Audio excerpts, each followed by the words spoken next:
This part of the course relatively dry. Martin was talking about the wet conditions. And definitely a mixed bag here. And look at that, 90 degrees to the corner. He really is throwing. This is the how you treat the Maserati. Throws it into the corner. At one stage, it was virtually 90 degrees to the corner, but pulls it all back. Very, very spectacular indeed. Gets it around. And here's a great view.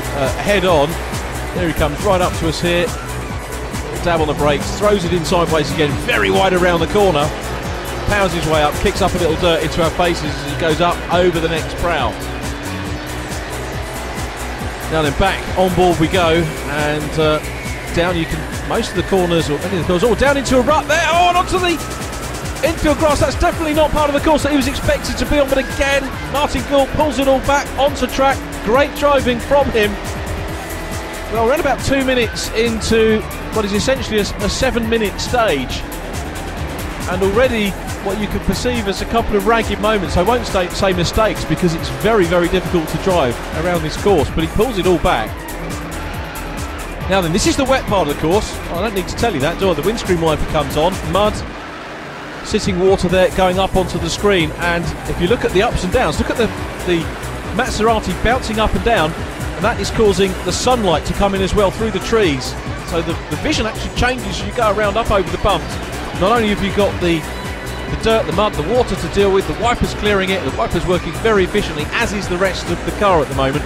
You've got the light to deal with as well. Just look at the ups and downs, look at the bumps that the driver and the car is absorbing at this stage. Track beginning to dry out just a little bit, still loose here. This is where the sunlight gets onto the track and begins to dry it out. Now we're on to one of the faster stages again. Wipers virtually making the screen completely clear, and Martin will have time to turn those off in a minute, but at the moment he's concentrating on what is a relatively flat section here, so he'll love this bit. Again, you can see the runoff. Now you can't see the tree trunks, and that is a little bit deceptive, because you could go off, wallop one of those tree trunks and do a lot of damage to not only car but driver. Support vehicle in the distance there as we go back under cover of the trees onto what is a tight and loose section of the track. The grass on the middle camber of the road there still fairly well intact as we go through the tunnel of trees. Again, look at the sunlight just glinting onto the camera. That's what the driver and co-driver have to deal with. Not the easiest of things to deal with, but as I say, it's the same for all the drivers. Now here they come into the dark once again.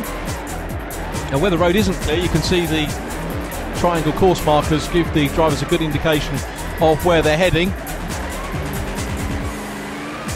A little bit of an incline there, narrows up here, definitely no margin for error on this part of the course, and very boggy, very gloopy, very sticky, and Martin Gould giving us a good run round. Things starting to dry out just a little bit on this part, just around about just over 2 minutes of the stage to go. Wipers have done their job, a little bit of mud on the windscreen, but nothing to worry about for Martin, nothing he can't cope with. Again, gets it sideways, pulls it all back.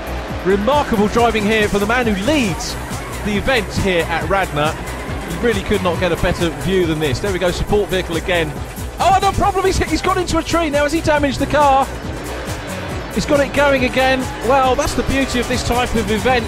The events, the stages themselves, long enough to be able to correct a mistake, and Martin Gould no doubt will be exploring the intricacies of the English language after that. But he's got it back on track, and that's the important thing. He's kept a cool head, got it back. A little bit more mud on the windscreen to deal with. Not enough wetness, I think, to get the wipers working. Now, where are we on the clock? Around about a minute and a half of the stage to go. Look at that, very little clearance underneath the car. Turns in hard, steering doing its job as well.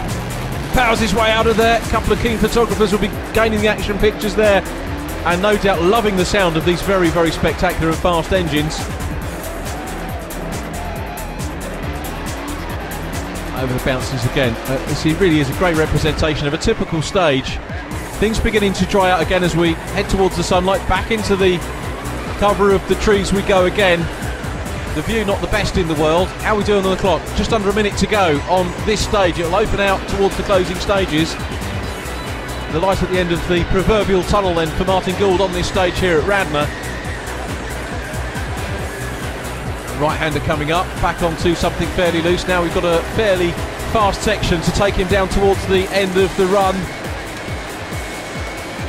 All looking good, no problems, can't hear any problems with the machine. Back into the tunnel of trees for these closing stages. You can see the track very clearly marked, still fighting the car. It wants to go one way, Martin pulls it back another way, and there he comes. Very steady left-hander. Look at the deep rut there. Bang that one, you could break the car, but Martin Gould's keeping it all in the right order. Now we get a look at him in these closing stages. The car handling it absolutely perfectly. Tail out just a little bit there. Spectacular style to the end of the stage.